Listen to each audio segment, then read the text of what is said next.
Today on the Matt Walsh Show, a father's Twitter thread about his, quote, trans daughter accidentally reveals the awful truth about the trans phenomenon among children. Also, 5 headlines, including major revelations in the Derek Chauvin trial, has reasonable doubt already been established, and a video that proves that our dystopian future is upon us as we speak. Plus, an Easter-themed cancellation and much more today on the Matt Walsh Show.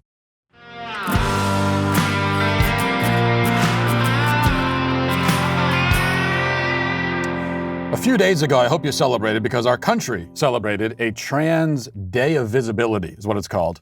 The Trans Day of Visibility. This was supposed to be a time to focus on trans people, celebrate trans people, talk about the bravery and beauty of trans people. In other words, it was a day just like every other day. Our experience with the Trans Day of Visibility is like Bill Murray's experience with Groundhog's Day. It repeats forever, nothing changes, it never ends. Indeed, there's never been a group as fractionally tiny as the trans population and yet so visible. There's never been a community so small and yet so accommodated by society. For the sake of trans people, we've changed the English language, thrown out the rules of grammar, passed laws, effectively abolished women's sports, tossed biological science into the wood chipper. Come to think of it, there has never been a population of any size, majority or minority, that's been given those sorts of considerations. Most of all, we've never seen such a concerted and effective effort to purposefully increase the size of a particular population.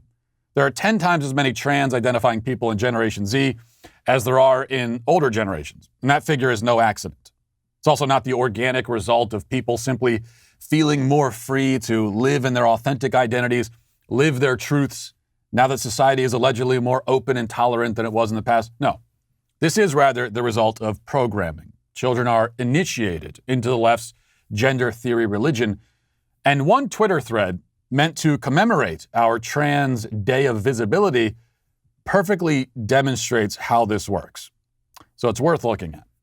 The thread from a podcaster named Jesse Thorne has been liked and retweeted thousands of times by leftists who insist that it's heartfelt, beautiful, of course, stunning.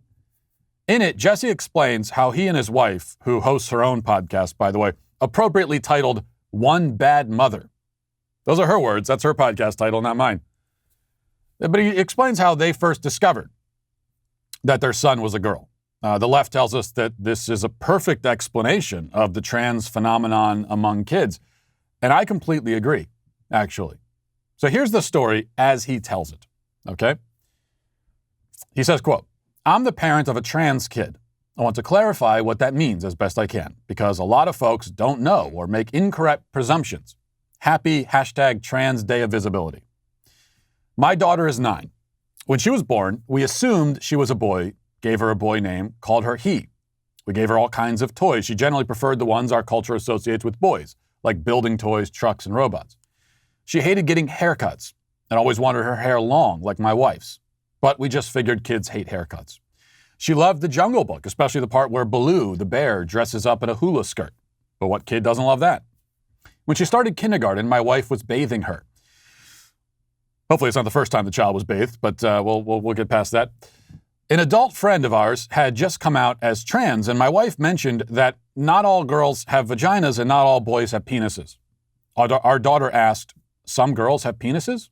My wife said yes. Whether you're a boy or a girl wasn't about your private parts. I'm a girl with a penis, my daughter said. All of a sudden, all these things that had confused us about her when she was younger made sense.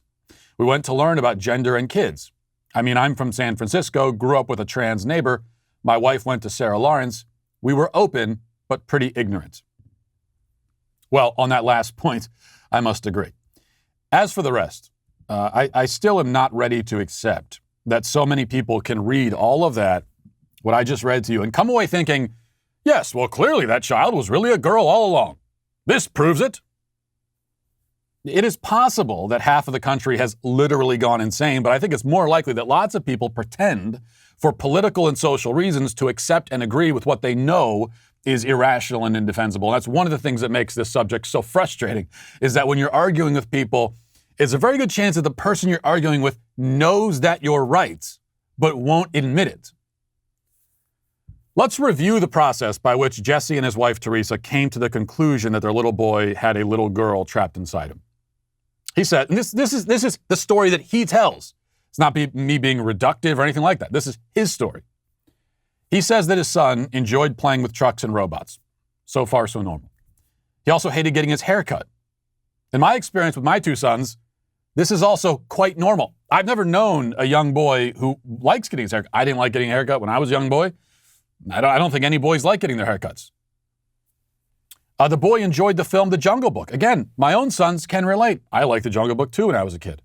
But he was especially fascinated with the scene where Baloo the bear wears a hula skirt and dances around. Well, what child isn't fascinated with a dancing bear in a hula skirt?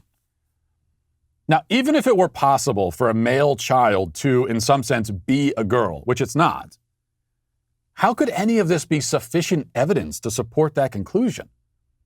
This doesn't pass the smell test even if we accept the fantastically delusional premise that boys can theoretically be girls and vice versa. In no universe, this universe or the fantasy land that the left pretends we inhabit, is this boy's behavior indicative of anything other than a normal boy who has normal boy-like interests. Yes, the boy said that he's a girl with a penis, but he only said that after his mother told him that some girls have penises. If you tell a 5-year-old boy that some dragons are 3.5 feet tall and look a lot like 5-year-old boys, he's almost certain to inform you that he is just such a dragon. What a coincidence. Kids are highly suggestible. They have underdeveloped brains. They have an underdeveloped sense of the world and reality. They can't distinguish between fact and fiction. A child at 5 can't be meaningfully accused of telling a lie because he doesn't fully understand the difference between a lie and the truth. You know, recently I came into the kitchen and I found a broken glass on the floor. And I asked my 4-year-old, who was closest by, if he broke it. And over the course of the brief interrogation, he told me that he did break it, that he didn't break it, that it was already broken, that his brother broke it, and that the dog broke it. We don't have a dog. He doesn't have enough of a grasp on reality to deceive me effectively because he's just a small child. And everything that he says, every claim that he makes, should be understood in that context. Jesse doesn't have a grasp on this basic fact of child psychology or has chosen to ignore it. Now, he goes on through the lengthy thread to describe how his son socially transitioned, quote unquote, in kindergarten. Now, at the age of 9, Jesse is thinking about what sorts of drugs he wants to put the child on. He also goes into detail about the Herculean efforts needed to protect his boy's parentally imposed delusions. This is what he writes. We still had to and have to be on guard at all times.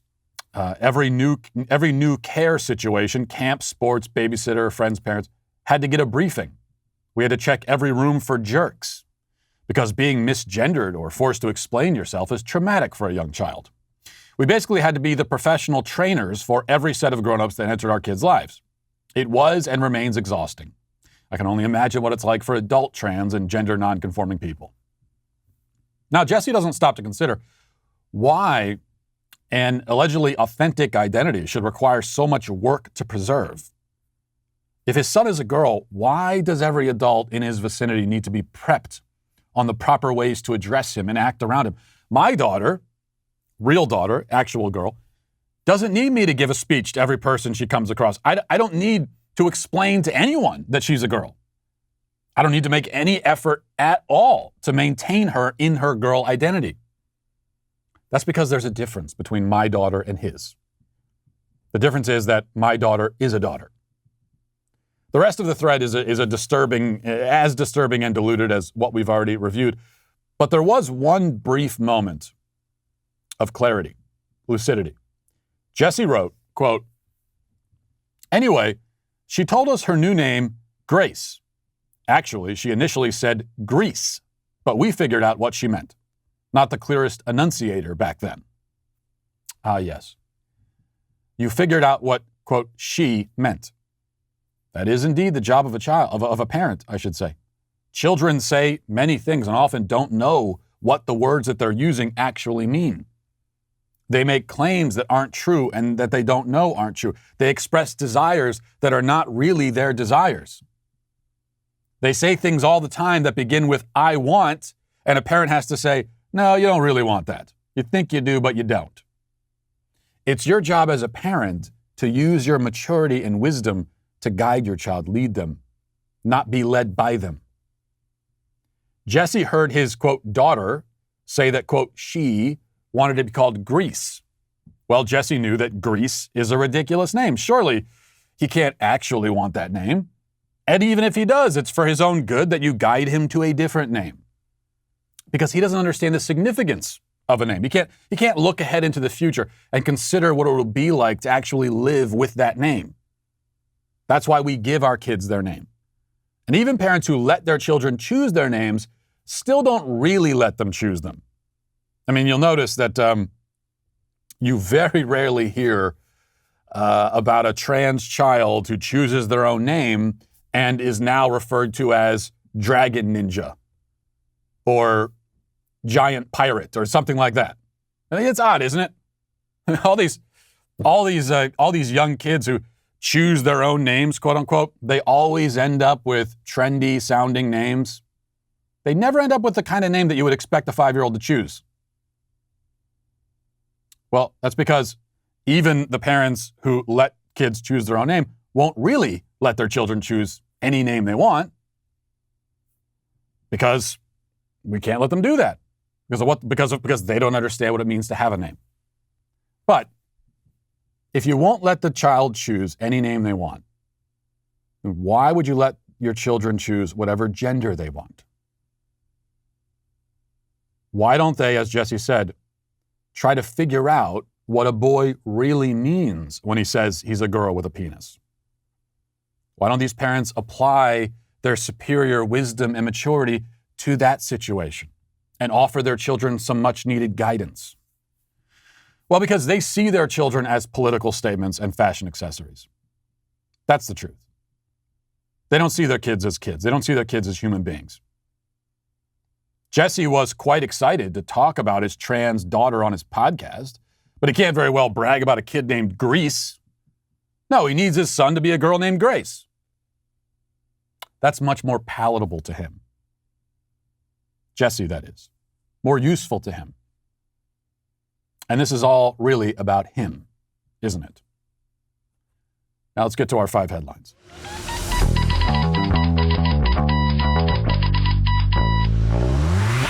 Speaking of Twitter threads, I was just reading this other thread that people were talking about all the, the changes they have made during the pandemic over the past year, all the things that they've done to try to get through it and everything. And I always read things like this, people talking about how different life has been. And for me, I say, well, I really haven't changed anything at all. I have gone about my normal life pretty much from day one. I mean, I've made only the changes that I've absolutely been forced to make. But other than that, I've just lived my normal life this entire time. I've done almost all the same stuff during the pandemic that I did before it. So this is an experience that I just can't quite relate to. If you changed everything about your life for the past year, some of it out of your control. It also depends on where you live. But a lot of it was probably voluntary and unnecessary. That's the reality. Okay, number 1, Derek Chauvin trial.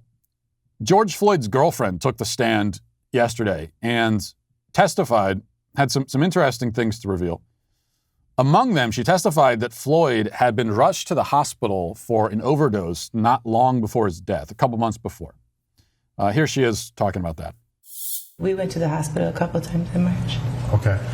He was hospitalized for a more extended period of time in March, right? Mm-hmm. Yes. Okay, that's the incident I'm talking about. Okay. I went to go pick Floyd up from his house that night. I thought I was taking him to work. He wasn't feeling good. His stomach really hurt. He was doubled over in pain. Just wasn't feeling well, and he said he had to go to the hospital. So I took him straight to the hospital. We went to the ER, and they were checking him out in the ER, and it was getting late. and I had to get home to my son, so I left that Friday night. You later learned that that was due to an overdose? Yes. Object, Your Honor. Okay, so he had an overdose a couple months before, and we know that he died with fatal levels of fentanyl in his system. So, I'm no lawyer, admittedly, but I am familiar with the phrase reasonable doubt, and I do know that a guilt has to be established beyond reasonable doubt. One of the basic facts of our legal system. It really depends on that. That has to be the standard. Everything falls apart, everything collapses if that's not the standard. So we just have to ask ourselves, based on that, but on the facts that we already knew even before that, like the fact that George Floyd died with fatal levels of fentanyl in his system, and we know that from the medical examiner. We know that for some time. So is there a reasonable doubt? Do we know? This is all we have. That's the only question we should really have to ask. Do we know beyond any reasonable doubt that George Floyd died because he was choked to death by the officer and not because he overdosed? Do we know that beyond a reasonable doubt? I honestly, I don't see how anyone could say that we do. I don't see how anyone, whether in that courtroom or out in the peanut gallery, could sit there and say, oh yeah, we know for sure, without any doubt, that although he died with fatal levels of fentanyl in his system, and although he had a history of overdosing, this was not an overdose death. We know that for sure without any doubt. Really? How do you know that? See, the only thing you ever hear is, well, we saw the video. Yes, we saw the video. Yeah. What we didn't see was what was going on inside his body. He went into cardiac arrest. We didn't see what caused that. That's where you have to turn to the medical examiner, autopsy. You got to look at what substances were in his system. It's no matter how you feel. You could think that Derek Chauvin is a scumbag, is the worst guy in the world. You could think any of that. But the justice system, our court system, it's supposed to come down to however you feel about the accused. Has his guilt been established beyond any reasonable doubt whatsoever? And here I would say no. No. All right, number 2 from the Daily Wire. On Tuesday night, 2 young toddlers were dropped over a 14-foot tall barrier into the United States at the New Mexico border before being rescued, according to the officials. On Wednesday, U.S. Customs and Border Protection released a statement regarding the incident, stating that it was a life-threatening situation that involved 2 female tender-age toddlers mistreated and abandoned by human smugglers just west of Mount Cristo Rey.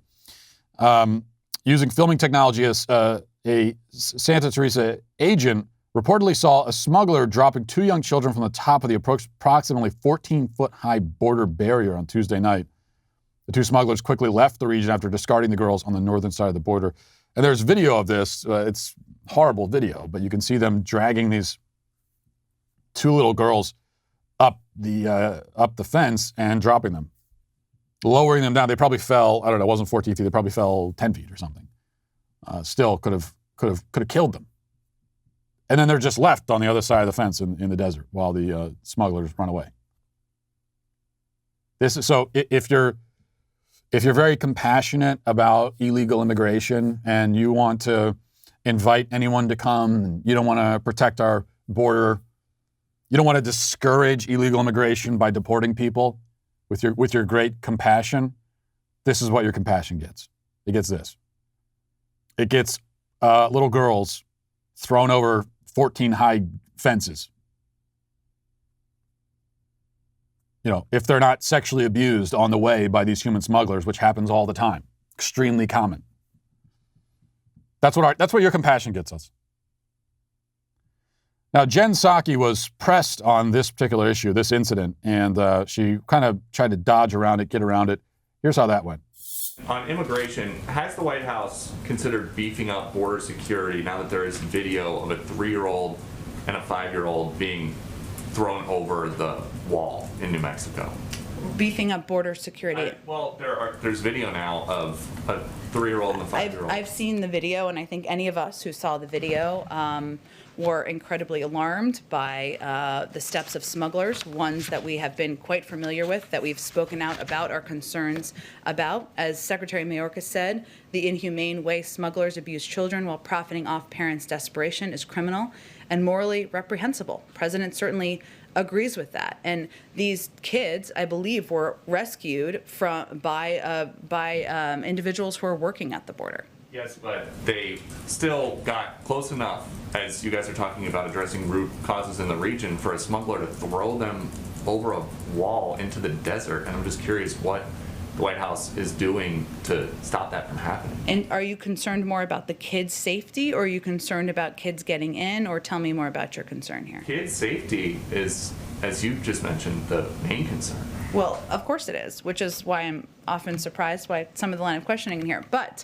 I will say that our concern and our focus is on sending a clear message to the region that this is not the time to come.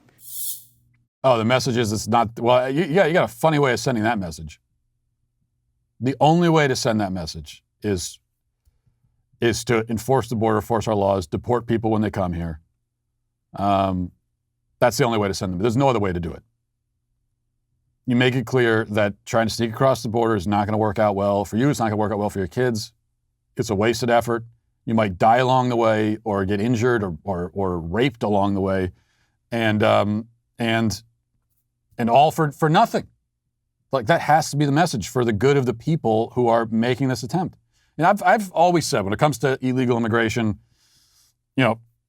I don't have anything personally against people who try to sneak across the border.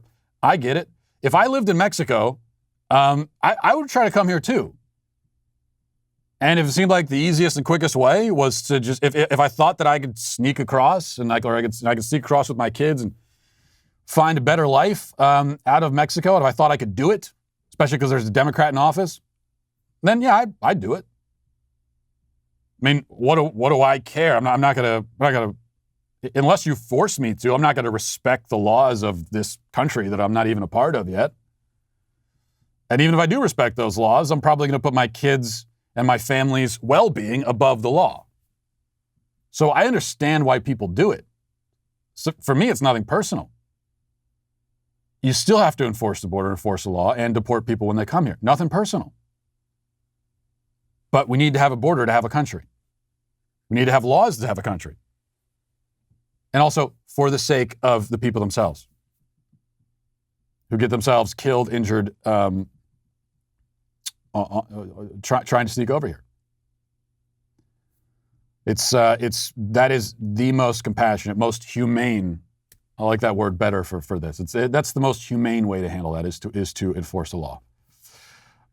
Number 3, Representative Park Cannon in Georgia was arrested during the signing of the voter ID law down in Georgia because she was banging on the governor's door trying to interfere with the signing of the bill. And even if you're a lawmaker, you still can't do that. In fact, she was committing an insurrection. According to the new rules, this is a dangerous insurrectionist trying to interfere with the democratic process, trying to stop a law from being passed, trying to stop the democratic process from happening. She was warned that she had to stop and go away, and she didn't. She was told, if you don't stop, you're going to be arrested. She kept going, so they arrested her. And of course, this now makes her a martyr for the cause of racial justice. And here she is on MSNBC with Joy Reid talking about her newfound martyrdom.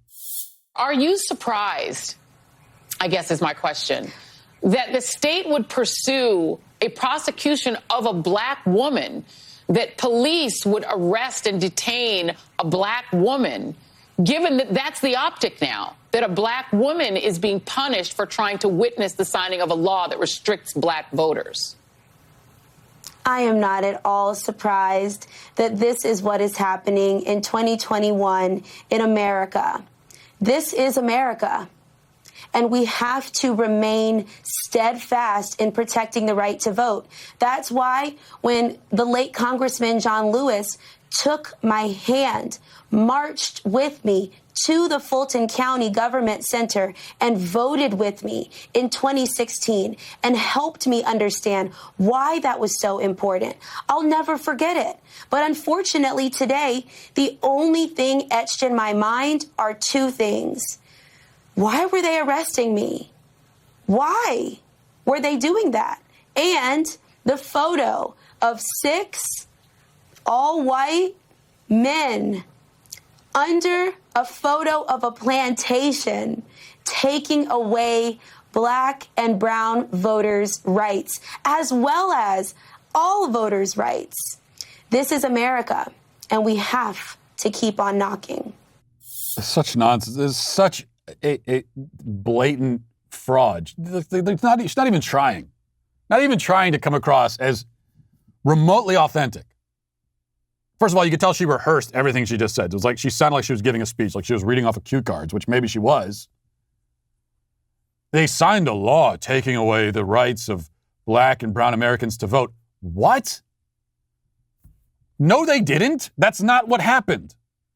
Nothing you just heard there is at all true. There was not one moment, not one glimmer of truth in what you just heard there. Totally false. And that's not going to be MSNBC airs it, of course. You think Facebook or Twitter is going to take down that video for misinformation about voting? What you heard there is a conspiracy theory, far more delusional and on its face dishonest than anything you heard from even, this is like Sidney Powell level, but worse, really. A law taking away the rights of black. So that's what they did. They passed a law saying black people can't vote. Well, okay, show me the language. If you could show me that language in that bill, I will be right along with you in protesting it. But it's not in there. There is nothing in there that says black people can't vote. There's nothing in there that would stop black people from voting. Nothing at all. There's nothing in there that would affect black people more than it would affect white people. You could still vote in Georgia if you're legally eligible, which all that means is you're the right age. So if you're the right age or over, you can vote in Georgia, and you're not going to have any trouble doing it. It's going to be perfectly fine. If you really want to do it, it'll be no problem at all. If you need to make any preparations to vote, well, you got 2 years until the midterms. You got 3-4 years until the presidential. You got a lot of time. You need to hire some babysitters or whatever. You got a lot of time to plan for it. You'll be perfectly fine. But I love the question from Joy Reid. She says, "Are you surprised that they would arrest a black woman? That they would arrest a black woman in this environment? I thought black women were above the law." She really thinks that. She's shocked. You mean to tell me they're still arresting black women? Well, yeah, if you're breaking the law, yes. Trying to interfere with the signing of the bill, you were told to leave, you're trespassing, you're breaking the law. I can't believe that they would arrest me. Why did they arrest me? Why? Well, because you're breaking the law, you're trespassing, and they told you to stop and you didn't. So that's why they arrested you. You entitled, spoiled, ridiculous, lying brat. My God. Not even trying to be credible or to seem credible. All right. Number 4. I don't know if you're ready to see this. This is straight out of your dystopian nightmares, but I got to play it for you. Pretty terrifying. It really is creepy. But no more intro needed. Here it is. If you want to get back to your favorite places and feel confident they have put your health and safety first, look for the Well Health Safety Seal. Look for the Well Health Safety Seal. Look for the Well Health Safety Seal. I'm Dr. Richard Carmona, the 17th Surgeon General of the United States of America. This is the Well Health Safety Seal from the International Well Building Institute, the global authority on healthy buildings. The Well Health Safety Rating was informed by years of research and input from hundreds of leading virologists, public health experts, epidemiologists, and building professionals around the world. You'll see it at schools, offices, banks, childcare centers, all the places we go. The Well Health Safety Seal means that we'll feel better going into restaurants, Theaters, stores, hotels, stadiums, and all the places that we love. Everything may look the same, but the Well Health Safety Seal means that your health and safety are top of mind when it comes to cleaning and sanitizing procedures, air and water quality management, emergency preparedness programs, and health services. So look for the Well Health Safety Seal outside and feel more confident going inside. Learn more about the Well Health Safety Rating at wellhealthsafety.com. Yeah, I said that that's something out of like a dystopian, something out of a dystopian film. It's also actually it reminds me more of something out of a Martin Scorsese movie. This is like Mob. This is something that the mafia would do. You know, because this is all a racket now, right? Obviously, the potential for extortion here of companies is very clear. It's that we don't know based on that, like what does a company or business have to do to get the Well Health Safety Seal? But we can bet one thing is going to cost them money. There's going to be fees. There's going to be all kinds of red tape, there's going to be a whole bureaucracy in place to make sure that you can get that Well Health Safety Seal. Now we sure hate it if people stop coming to your business because it doesn't have the safety seal. We sure would hate it if your business if it isn't safe because you don't have that safety seal. We want to protect you and make sure that your business has the safety seal. All you got to do is pay, $10,000 in fees and do this and that, and we'll make sure that you have it. I mean, we know obviously that's where this goes. Especially because when they explain what the safety seal actually means, it's okay. So it means that they clean the place. Okay. We already have the health department. We already have laws and policies for that.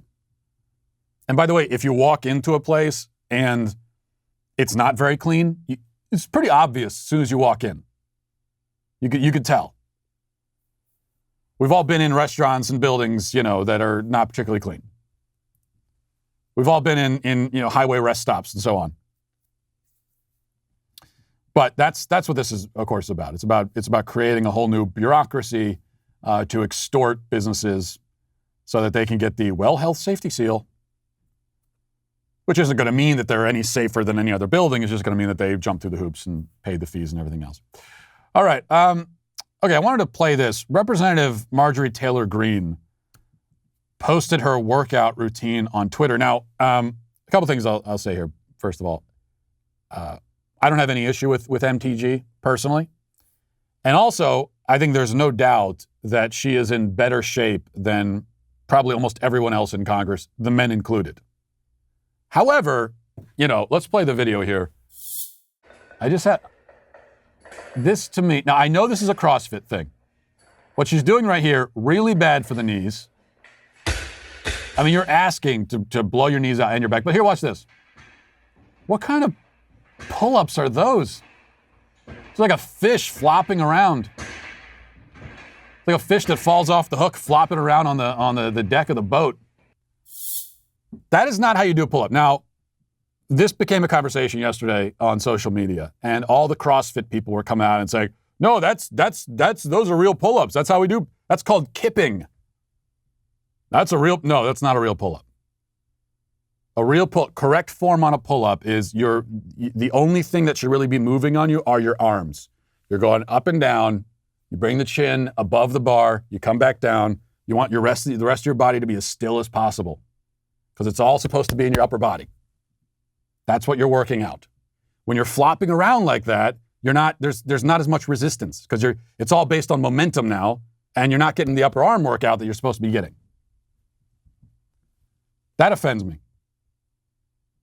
Few things offend me more than poor form at the gym. If you're almost with any workout, with any resistance-based workout, if you're swinging your whole body around and doing all that, then you're not getting the workout. I see guys like this doing dumbbell curls, over by the dumbbell station, and they're just swinging they're like back and forth, bringing the thing up. No, keep the body still. Still, as I said, there may be like 2 or 3 people in Congress, men and women, who can do even one pull-up.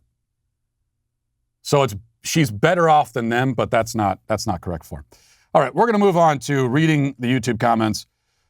This is from Toby. Says, "Hey Matt, it was funny watching you talk about white boy summer, asking what is it?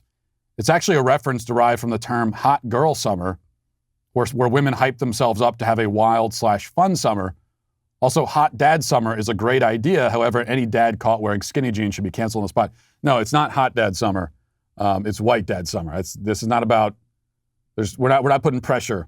Okay, it's like the opposite of that, really. Because you're a dad. That's the point. You don't have to worry about what you look like. You've given up on that. That's why you're in the cargo shorts. Cargo shorts. It's not about style. It's not about what you look like. It's all about utility. DJ says, "Walsh, you finally got a Wikipedia page. I just checked. April Fools, he. But you're getting banned from the show for that one, because I really did fall for that. And I was actually excited that I finally got the Wikipedia page that I am entitled to and deserve. You bastard." April says, "Being a massage therapist myself, I would find that very suspicious.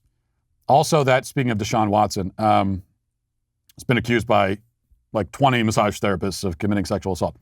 She says, "Being a massage therapist myself, I would find that very suspicious. Also that he needed 40 massage therapists. I would understand a handful, but any more than that, and he's not seeing them because of the massage. It's something else." Yeah, it's also a little bit hard for me to judge, because I have to, and I say this is no offense to you whatsoever, but the whole going to someone to get a massage to me seems weird already. Like, there is no circumstance where I would ever want to lay down and have some stranger come and massage me. That sounds like a nightmare. As someone who values my personal space, that is a nightmare. I do not understand how people do this as a leisurely activity. I'm excited. I get to go have a massage day. That's my hell. To have my personal space invaded that way by a stranger. So to me, even having one massage therapist is a little weird. That's where I'm coming from. But yes, to have 40 different ones, as Deshaun Watson apparently did, yeah, that tells you something's off. Carl says, "I have an all-access membership, but still watch the show on YouTube, comment, and like it to feed the algorithm." Well, thank you again for your service. You are performing a great service, not just for this show, but for all mankind, I would say. D-Vice says, "I love how Matt is not a batologist. That moment of silence after he makes a point just drives the truth even further. His deadpan stare and tone is infinitely hilarious and effective." You can't come here dropping words like batologist. Battologist. You can't drop a word like that in conversation without explaining what it means. What is that, someone who studies bats? I looked it up, and apparently a batologist is someone who speaks idly, one who needlessly repeats the same thing in speaking or writing. So I'm not that, you're saying. Well, thank you, but you're banned from the show for using the word batologist rather than just saying what you meant to begin with.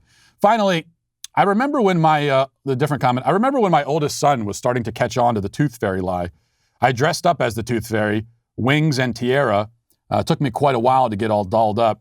I squeezed into one of my old prom dresses and went all out. The next day, my son told me that he did indeed see the tooth fairy and, quote, "she's really pretty." Made me feel awesome.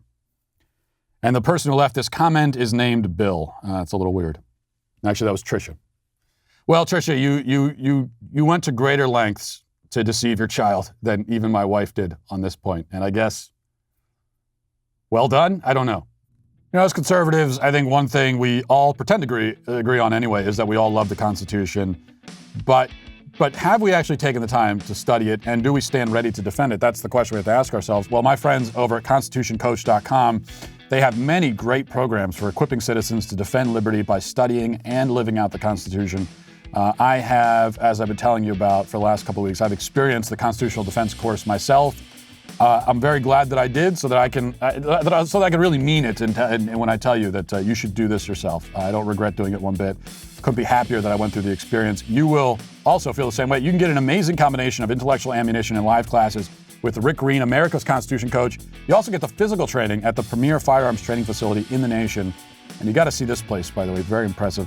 You get it all in the same course. You get to join hundreds of other patriots from across the nation for a time of learning, training, and fellowship with like-minded people. Whether you've shotguns your whole life or if you're just a beginner, you're somewhere in between, whatever it is, I'm telling you, these people took me to a new level, a new skill level that I didn't think was possible in such a short amount of time. They can do the same for you. Don't just get a gun. Learn how to carry with confidence and get the training you need to defend your family. Go to constitutioncoach.com. Rick and the Constitution Coach team have another class on April 25th, but it's going to fill up fast. So visit constitutioncoach.com today and watch my video there to find out more about how you can be a part of this one-of-a-kind training, constitutioncoach.com. As you have no doubt heard, Candace joined the Daily Wire a few weeks ago with the premiere of her new talk show, Candace. The show streams on dailywire.com. Fridays at 9 p.m. Eastern, 8 p.m. Central. But you'd also get the audio podcast, Candace, on Apple, Spotify, or wherever you listen to your podcast. Candace hosts a series of guests on the show each week, making for lively panel discussions and insightful interviews. And featured on the show this week, this Friday, if you listen, will be none other than your favorite Daily Wire host, which would be me, of course. I'm on the show, and it's a great show in general.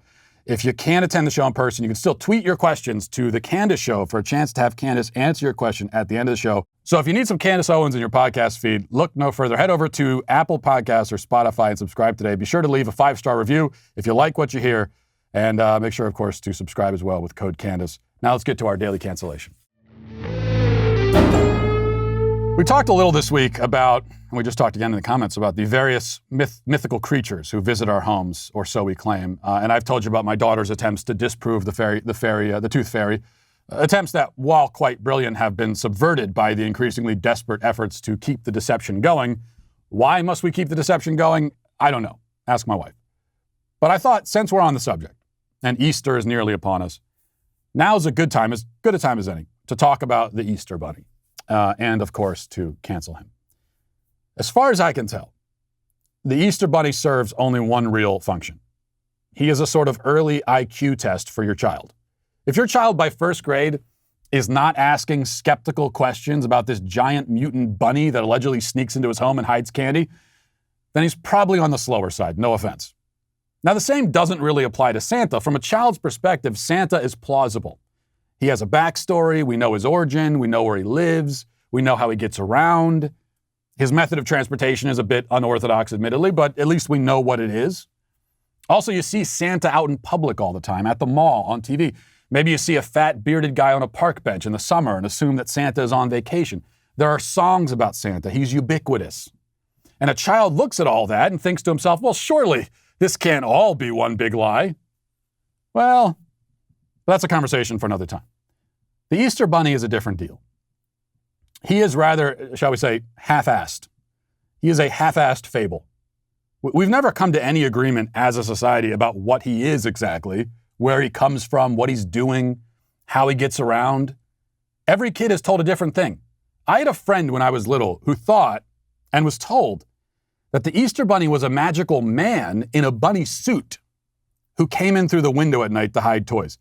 That is the stuff of nightmares. Though the idea of an actual 6-foot-tall rabbit isn't much more comforting. My 4-year-old was recently interrogating me on this very subject. Now, the kid thinks that, when he sees me on TV, I am literally inside the physical TV. And yet, even he, at his age, is already raising his eyebrows a little bit over this Easter Bunny thing. So he came to me and he said, Daddy, can the Easter Bunny talk? Yes. Where does he live? I guess underground? So he lives in a cave? Yes, the Easter Bunny is a giant, hairy, buck-toothed mammalian monster who crawls out of a cave and breaks into our house. Okay, now go to sleep. Night-night. Sleep well. Now, there are some real stalker vibes to Santa also. We can't deny that, but the Easter Bunny is terrifying on an entirely different level. The mystery and ambiguity surrounding him and the way that adults are so reluctant to discuss him, the fact that we don't sing songs about him, All of this seems to lead to the conclusion either that the Easter Bunny is an evil spirit that rose from the Shadowland because somebody built a parking lot over top of an Indian burial ground or something, or that the Easter Bunny isn't real. And that was my own thought process when I was young. Which is why even as a slow child myself, who grew into a slow adult, I still had the bunny figured out before my parents broke the news officially. And this made it easier for my dad when the time came for the talk. It also gave him the chance to easily kill 2 holiday birds with 1 stone. And the conversation went like this. I remember it vividly, verbatim. It went like this. My dad said, Matt, I have to talk to you, tell you something about the Easter Bunny. And I said, he isn't real, right?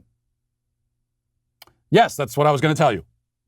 So, Santa, yeah, same, not real. Okay. That's verbatim how it went. That's how I learned the whole truth of everything.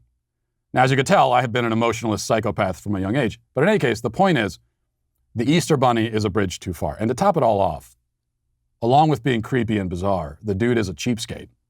Santa comes with bags of presents. The Easter Bunny gives you a marshmallow and a Matchbox car. Granted, Santa has the benefit of slave labor to make all of his toys, but that's no excuse for the Easter Bunny. I mean, you're telling me he can't enslave a bunch of magical chipmunks or something to help him out? I don't know. He's lazy is the problem, and horrifying, and useless. He drags down the whole squad of holiday-themed fictional characters. He's the weak link in the chain. He doesn't deserve to shine Santa's boots, let alone stand on his level. And that is why the Easter Bunny is, once and for all, canceled. Just in time for Easter. I'm glad that we could have this very important, crucial conversation as we head into the Easter holiday, which I hope you enjoy and have a happy Easter and a blessed Easter. And I will talk to you next week. Have a great day. Godspeed.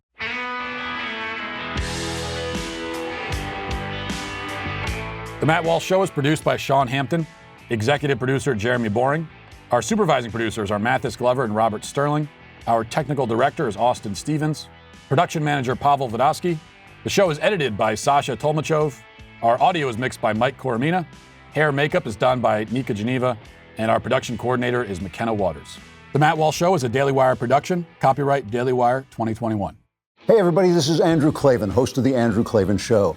You know, some people are depressed because the Republic is collapsing, the end of days is approaching, and the moon's turned to blood. But on The Andrew Klavan Show, that's where the fun just gets started. So come on over to The Andrew Klavan Show and laugh your way through the fall of the Republic with me, Andrew Klavan.